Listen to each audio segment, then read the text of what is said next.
Ziwen, it's so good to see you in an interview setting as opposed to just a social hangout setting. Glad to have a conversation and sort of dive into some of these topics with you. Yeah, listen, this is my podcast debut. So, we're gonna learn a lot about how this all goes, but I'm excited to do it. And you're a great host from what I've seen. Well, wonderful. Yeah. Well, it's such a privilege to have you on. I'm really excited to talk about what you're working on and also the process of working on what you're working on. And for context, I guess, for anyone that might be listening, Ziwen and I know each other from the Triangle Founders community in North Carolina. And Ziwen, you are an alum of one of the illustrious Triangle schools. Is that correct? That's right. I went to Duke University, graduated in 2014, which sounds like a lot longer than it feels. But yeah, I always had great memories being in the Triangle. And this is actually my third stint in this area. So, I always find myself coming back to this place. It is a place I think that I've also found myself coming back periodically throughout life. And it's a good spot. I'm curious, one of the things that's been interesting for me to observe, having spent some time in California, spent some time in New York, coming back to the Triangle and connecting with the entrepreneurial scene, there's, some high level observations about the kinds of companies that emerge from the region, the kinds of founder profiles that we see coming from the region. What's been your takeaways so far? Yeah, I think, the Triangle's definitely been, every time I come back to it, it's had a little bit of growth or it's had something kind of different evolve come out of it, right? So when I was in college here, I noticed that really the startup scene was just burgeoning. It's interesting because even at the college level, I was part of a class of students that was part of the first Duke Venture Capital Club that started on campus. So if you think about where we are now, I mean, the idea sounds ludicrous that even just 10 years ago, the idea of venture capital didn't even make a whole ton of sense to students and wasn't even seen as a very mainstream career path to pursue afterwards. But with each successive return to the Triangle, I've seen just more diversity in the type of companies that are springing up here, the type of founders who also see this area as a good place to start a company. So it was basically a biotech, life sciences, right, pharma heavy innovation center. And now we've gotten to the point where if you are a tech founder, like this is a really viable place, not only to start your business, but also, meet investors, right? Meet a community of people who might be interested in working what you're working in. What do you think are the kind of key elements that makes it a good community in those regards? Well, I mean, number one is just like population growth, right? So, we're always on the top 5 or top 10 cities that are the best places to settle down or for younger people to really grow their careers, cost of living versus also like the amenities that you get here. So just having access to a growing city population, right? That's also got 3 colleges surrounding it is, I think, a big plus. But I think the other thing is also just the confluence of resources that have been put into this area, right? So you're seeing companies like Google, Microsoft obviously invest more deeply into this area. And then also because there's now been a little bit of a momentum built by some of the previous startups that are now like, real tech players in the space. So think about like Pendo and Raleigh, for instance, right? That in and of itself, I think has fostered a little bit more, proof that you can bring a company and bring it to a really large scale here. And I think that's also inspired other people to do the same thing. Yeah. One of the dynamics I think about, my joke when I talk to people in the Bay Area that are interested in sort of living there long term is that it's a place where you really have to sell a company to buy a house. And one of the things about North Carolina is that's not the case. I've then since beginning to say that, I've since heard a counterpoint, which is when you have to sell a company to buy a house, it really makes you want to start and sell a company. So it kind of has this effect of kind of incentivizing sort of big swings. And I sometimes think about, what are the incentives for taking big swings in this, this southern state that until a couple decades ago was arguably a little bit of a backwater in many regards. And me being from a backwater of backwaters in Western North Carolina, I sometimes, challenge myself to be like, okay, what is it about this place? What's it got going for it? Some of the things you mentioned come to mind. For sure. I mean, listen, like, I also think that we have a lot of underrated things about this city that people really only start to realize when they visit or they take a job here or they go to college here, right? It's not something that's necessarily touted across the US or anything like that. So, for instance, I think we have a really underrated food scene. You and I have talked about this. Like, there's more good like Asian restaurants out here than you would possibly think. Like within even just some of the towns surrounding Raleigh, there's a really active and I think growing like art scene here. And I just think like overall that these things are going to continue to evolve, very similar to if you look at like Austin, right? Maybe 5, 10 years ago. I think we're kind of on that same trajectory.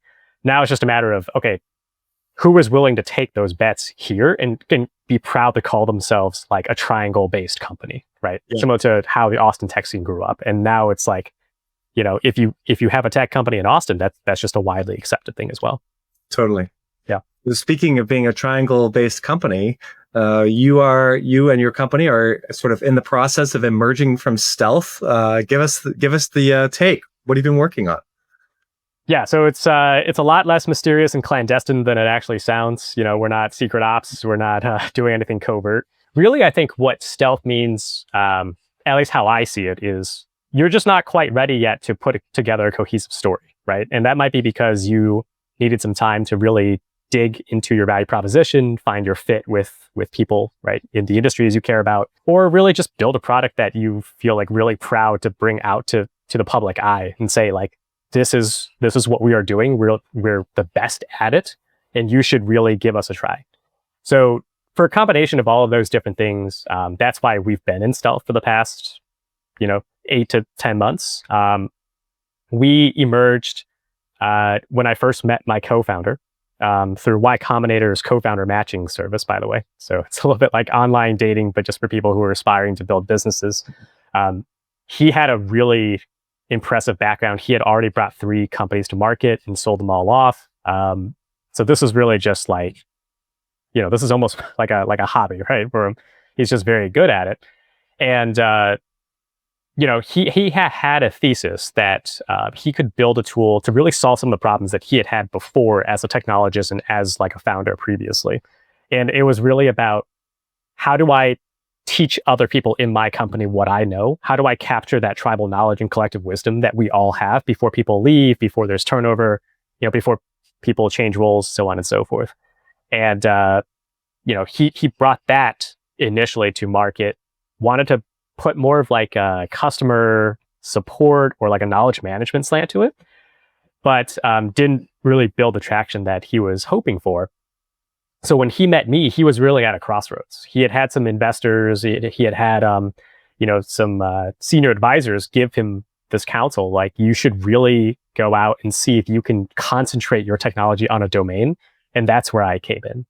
So a lot of our stealth period was really just evaluating where are the best markets, where are the best people who need this kind of tool, and what else do we need to add to it to really give it a comprehensive kind of value to that audience. And so tribal knowledge deployed for a domain, y'all are called SureSteps. So who's taking the steps and how do we make them sure? Yeah, it was an interesting kind of road to the final use case or the value proposition that we really put together. But originally the product was called SureSteps because it was literally a step-by-step guidance or step-by-step customer support troubleshooting tool. So the idea was, you could build these interactive modules together, put pictures, videos, so on and so forth, and then deploy them out to your company, show people how to do things within your business, and make it easier to transfer that knowledge to somebody else so they could break it down into digestible chunks. If we think about WikiHow and how, obviously there's some crazy stuff on there, but the gist of it is you're just breaking a complex process down. Very similar premise there. After I came into the picture, what I told him was, listen, in my experience, the people who really need this kind of information broken down into digestible pieces are people who need to work with their hands out in the real world. There's so many desktop-based tools for white-collar workers who can show you got to click here, then you got to click here, then you got to fill out this form, move over to this other system, and then close out. You're always going to get a little bit lost in the shuffle because there's just a lot of competition and a lot of alternatives that are viable. But if you're talking about people who are doing more skilled labor work, if you're talking about the trades, if you're talking about industrial situations, that is actually where the stakes are a lot higher for you to follow instructions really carefully and be able to do things in a orderly and organized way. And it's especially valuable for you to get information from people who are really, really knowledgeable in it, right? So you're not electrocuting yourself. You're not falling in, down a ladder. You're not blowing something up when you're on site. So that is where we concentrated SureSteps into, is to basically enable the knowledge and the processes within skilled trades so that they can follow a path that is really easy and digestible, and also bring in that next generation of workers in a more quick way. Yeah.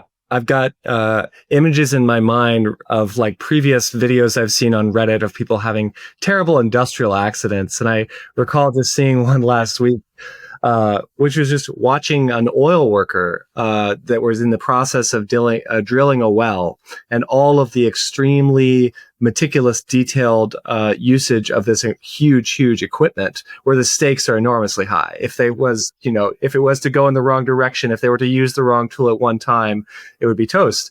And this particular video had the creator of the video narrating their steps over the course of it. And I was like, oh, wow, this is like, I bet this is such a specific niche domain of knowledge that somebody really becomes skilled at operating this heavy machinery. It definitely is. And if you think about, I imagine a lot of people who view these podcasts and just, have worked out in different sectors for a while have seen different reports or findings about people who are doing skilled work now and the general demographics and trends of it. We're really about to reach a cliff in terms of manufacturing, skilled labor, just overall industrial roles in this country. There's different reports that say we have about 500,000 unfilled manufacturing trade jobs alone in this country, over 1 million skilled labor jobs overall. And that's just going to keep widening, obviously, because if you just think about a trade worker and you close your eyes and you think about that person right now, right? Most likely you are imagining a guy who is middle-aged, who has been in the trades for a long time, who probably was trained traditionally through vocational schools or got into it, who has been around for 10, 20, maybe even 30 years. Well, that's actually the case. And for every 5 people like that who are about to retire, there's only 2 people who are coming into the workforce filling those roles.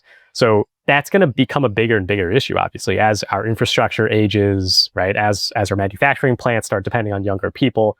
Where are they going to get that information? Where are they going to get that training? That's the kind of thing that we're looking to solve. Very interesting. I recall at some point last year digging into the electrician's trade, and I was sort of like exploring the kind of buy then build and the kind of rise of service contracts and specifically trades that were needed for the massive expansion of the AI value chain.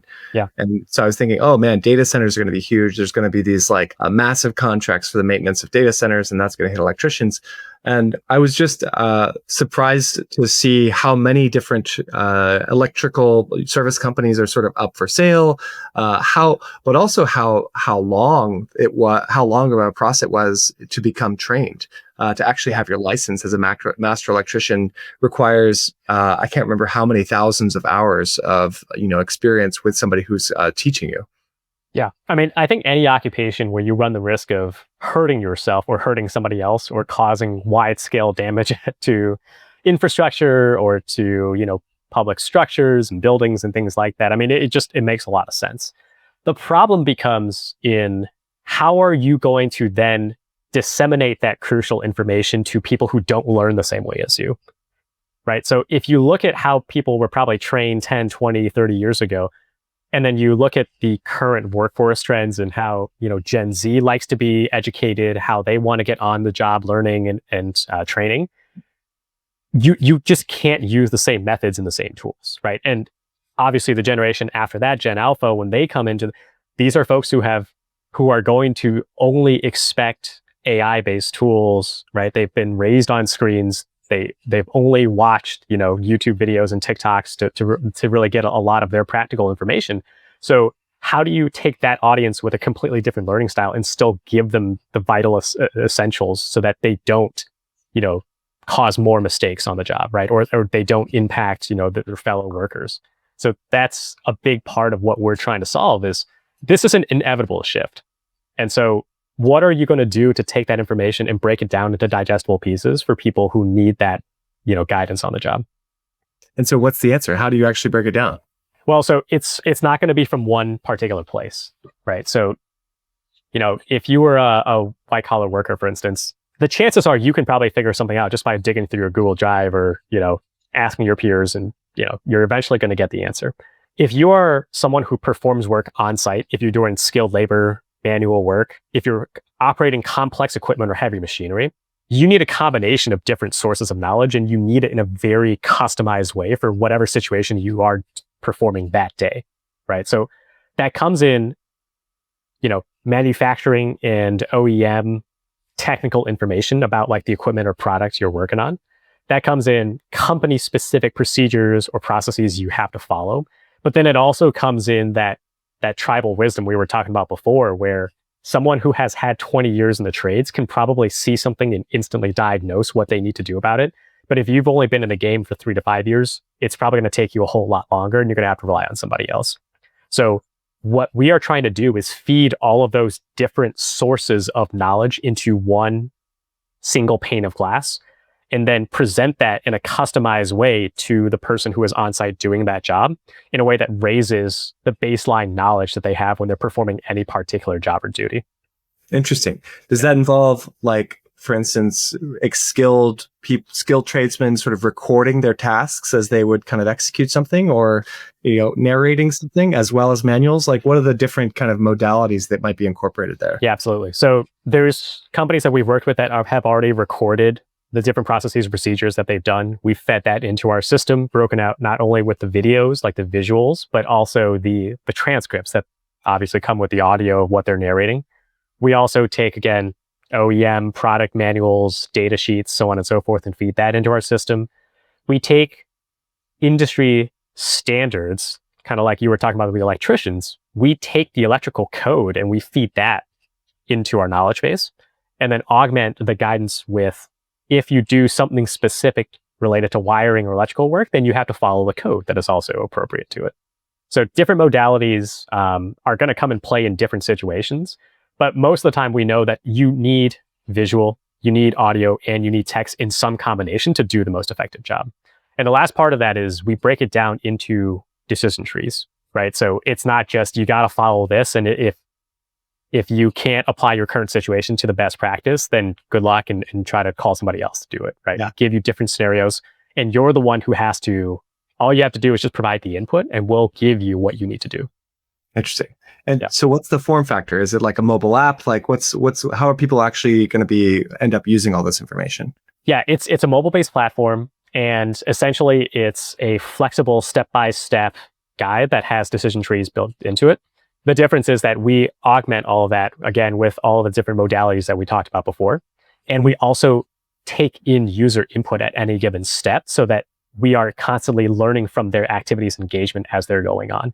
So it could be take a picture here, it could be, grab a video there. It could just be saying, do you see all the LEDs flashing green at this particular step? If not, you got to go, troubleshoot before you move to the next step, things like that.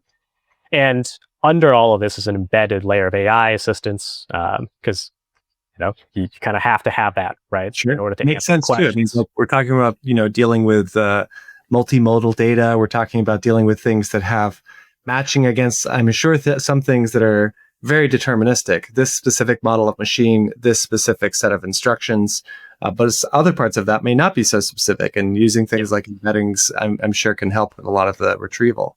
It does, but like the other thing that we've learned from our early customers is, especially when you are working with your hands, especially when they're working with the audience that does skilled trades, you can't just take AI at face value either. Right? So there's an element of trust. Now, if I'm an office worker, chances are it's summarizing a document pretty well for me. So I don't really need to think about the risk associated with it on a regular basis. If I'm about to, strip a wire, right? Or if I'm about to flip a switch or something, I'm probably going to think twice before I trust AI. So the other thing that we augment with that experience is if you ask it a question because it's not in the guide itself and it pulls you an answer, it's also going to say, here are the different sources I pulled it from. Very similar to the updates we've seen in search engines where it says, here's the answer I think is the case, but you should also be sure and here are the resources that I got that answer from. Yeah. So even for the skeptical people, they have the opportunity to look, right, and double check their answer. My experience is almost everybody that works seriously with AI-enabled tools wants the ability to verify. The stakes maybe of like a creative writing exercise or a specific marketing piece might be a little bit lower, but even there, sometimes there's high stakes. I gave one example that came up recently for me was the fact that in any marketing pertaining to pharmaceuticals or medicine, there has your claims all must be substantiated by previous literature.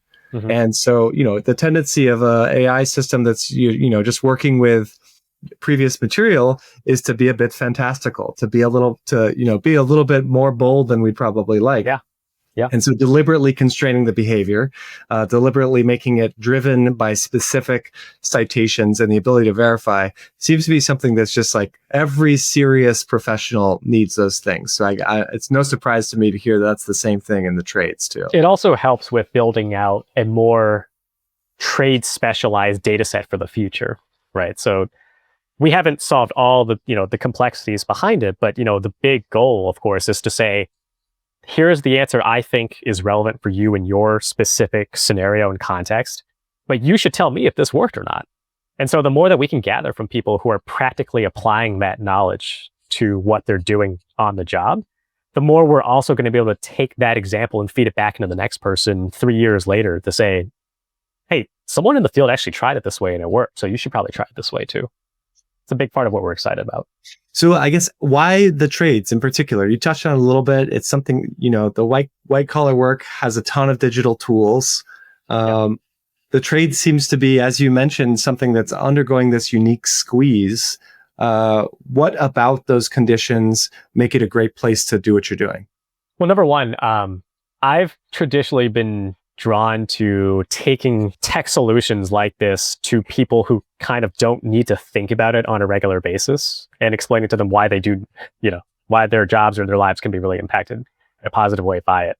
I think to an example I saw very early on when I was in high school and I was teaching these basic computer skills, and we're just talking about, basic IM and email, tasks for seniors at a library.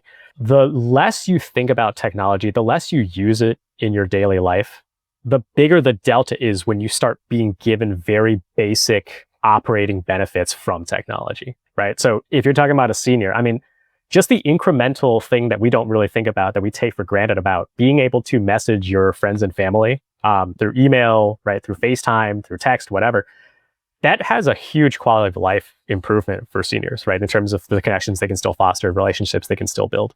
So to me, that's always been a really attractive thing about bringing tech to underserved sectors is you're going to see just a much larger benefit, right, to the people who actually end up adopting it. So with the skilled trades, I had a little bit of exposure to that in my previous job, worked with some field service teams within different, large scale enterprise companies. And my takeaway was, this is going to be a problem, obviously, as we talked about before with the labor trends.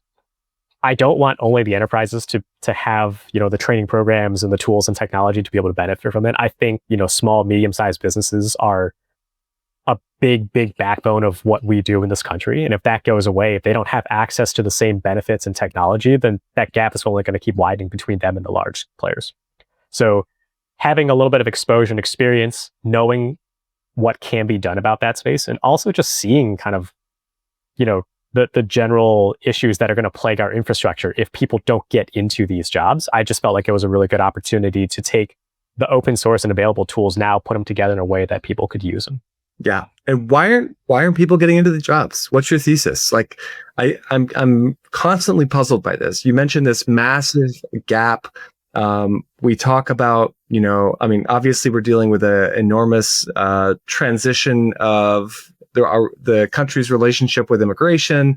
There's a lot going on right now, but it seems strange to me that we simultaneously have a big homelessness population, and then we simultaneously also have this massive gap in people entering into trades that, maybe the educational requirements aren't as high. Maybe it's a lot more working with your hands. What's going on? Well, I know you and I have kind of traded some ideas about this offline, so I want to hear your take on this too. My belief is that it's not just one particular reason, right? A big one that people point to is just the public perception of these jobs. The conventional saying goes, well, nobody, grew up as a kid and just, had a dream of becoming a plumber, or an electrician or an HVAC technician, so on and so forth. There's not a lot of what you would call these days social clout in the trades, traditionally speaking. And, I think also a big part of the time and the era in which you and I grew up, your parents and the previous generations also taught us from a very early age, the best path to wealth and stability and, the American dream and everything was you go to a 4-year college, you get yourself a degree, you enter the workforce, you do white collar jobs, right? And then you kind of advance down that path. And that's the best way to get a really stable, well-paying job and be able to, provide for yourself and your family and everything. I think for all of those different reasons, traditionally speaking, people probably looked upon skilled trades as a last resort, or at least as kind of a lower option. But as you and I have also talked about, I think that is going to evolve over time. Yeah. I mean, I think when last time we spoke about this, my kind of like edgy hypothesis was it was all about status, and how status, I think, during our lives has become really weirdly polarized, predominantly as a result of social media. Like we now have, we are constantly running a game of social comparison, and we're running a game of social comparison against people who have our attention. And the attention economy has just completely transformed from when we were, certainly from the era of our parents and even during our own lives. I mean, I'm a pre-internet baby. I remember the first dial-up. The good old days. Yeah. And to think about how the way that I spend my own time and attention compared to 20 years ago is like a complete transformation. And I think that the role of things like influencers, the attention economy, what was it? The recently, the Cheat on Everything startup, they claim in their sort of job postings, they only want hackers and influencers. Like that's the only people they're recruiting. Right. Right. So yeah, it's a weird world. It is. And I think I've seen different surveys or polls of younger generations, right? People like Gen Alpha right now who are in school. And when they get asked, what do you want to be when you grow up? It used to be, at least I remember when I was a kid, I would answer something like, and I want to be a lawyer. Or I want to be, I want to be a professional athlete or something. Nowadays, I think the top 2 responses are like influencer or YouTuber. Yeah. Right. Well, I think it's to your point. It connects to what do we just put in front of our own eyeballs on a regular basis, right? If you go on YouTube, you watch people, just live their lives, but, just do something interesting enough that gets enough views, and that's how they make a living.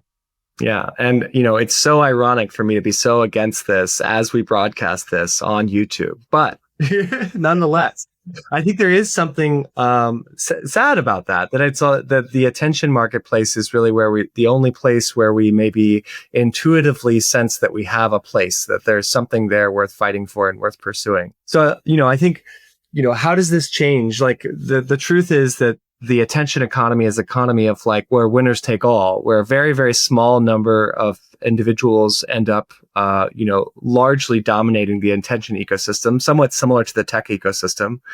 And that's something that the trades and sort of stuff in the world has, and what I mean by stuff in the world is like moving actual things is a place where human labor and human effort has been far more, it continues to be useful. It's not quite subject to the same sort of polarization effects, at least not yet. We don't yet have a robot army that's like displacing everyone from every single job. Right. Despite NVIDIA's best efforts and Tesla being chomping at the bit. But what's your thesis on the way that the trades evolve over this next generation of technology? Yeah, listen, like 10, 15 years from now, you and I might be having a very different conversation.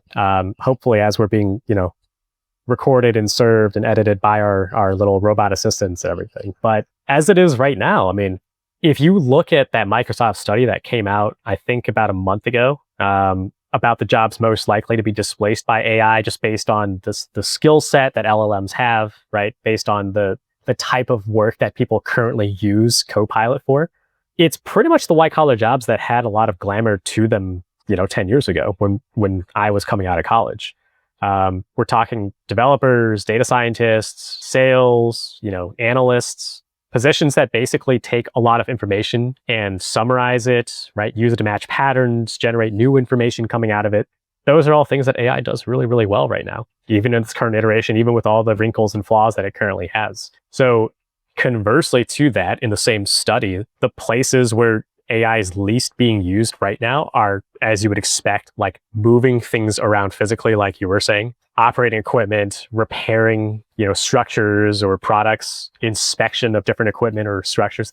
So it's not exactly like groundbreaking news that if you are a roofer, like you can't really use ChatGPT to actually fix a roof, right? I mean, you might be able to use it to tell you how, but you're not going to be able to have it displace the person doing the job itself. And so as we think about what that might mean for the future and what a stable job that isn't affected or displaced by AI looks like, I also think the public perception of the attitudes of that are going to change, right? Because, we talk about our hot takes or where we think the future is going to go. One of the top 3 undergraduate degrees that has the highest unemployment rate right now is computer engineering and computer science, right? Which is like unfathomable maybe 6-7 years ago. So would you rather be someone who is unemployed or has a really, really hard time finding a job for years on end? Or would you rather have that stability that you thought you were going to get from your 4-year undergraduate degree, right? And I think like as perceptions shift, as people realize more and more that in the skilled trades actually lies those jobs that are really uninterrupted or undisrupted by AI and by some of these other tech advances, I really do feel like those occupations are going to have much more appeal to younger generations. Do you think that there will be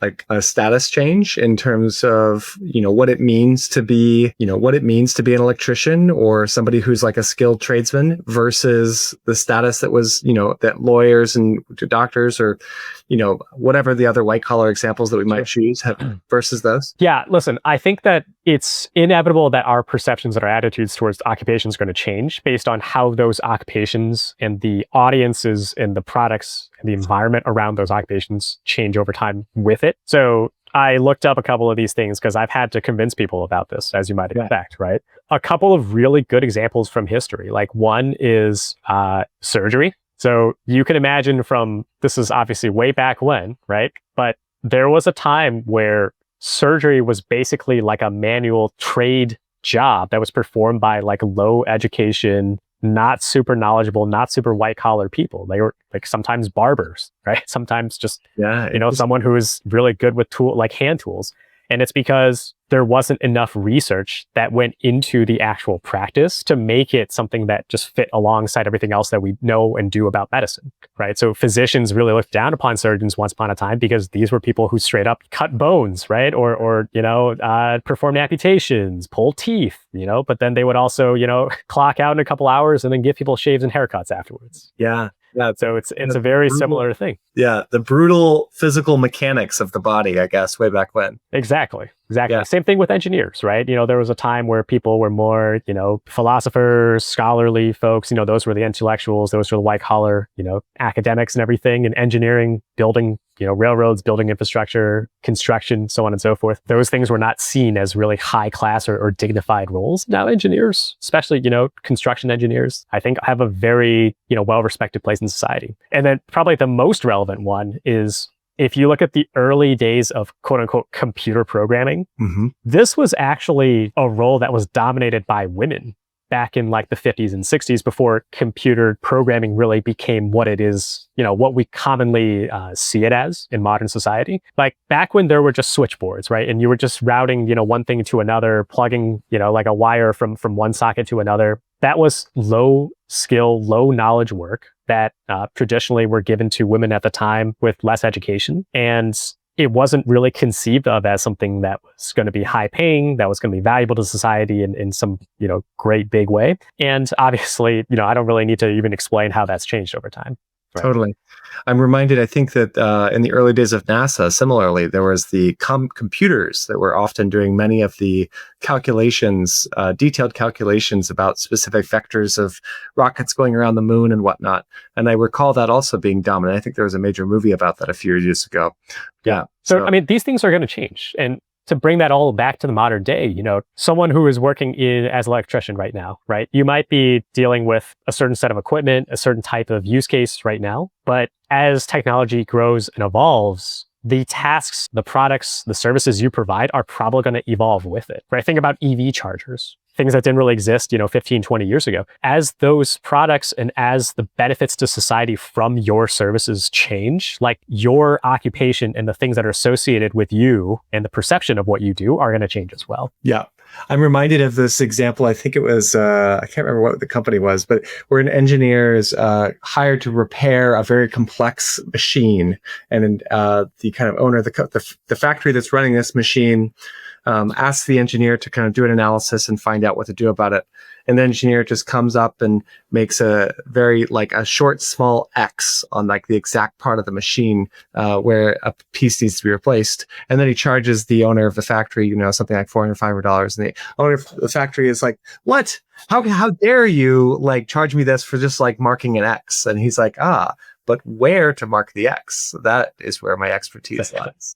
And I think that's true in all the trades. I mean, the truth is that, as our conversation began, talking about oil equipment, talking about all of the complexity of the physical hardware that is like used in the world, and the stakes of that hardware is like very, very high.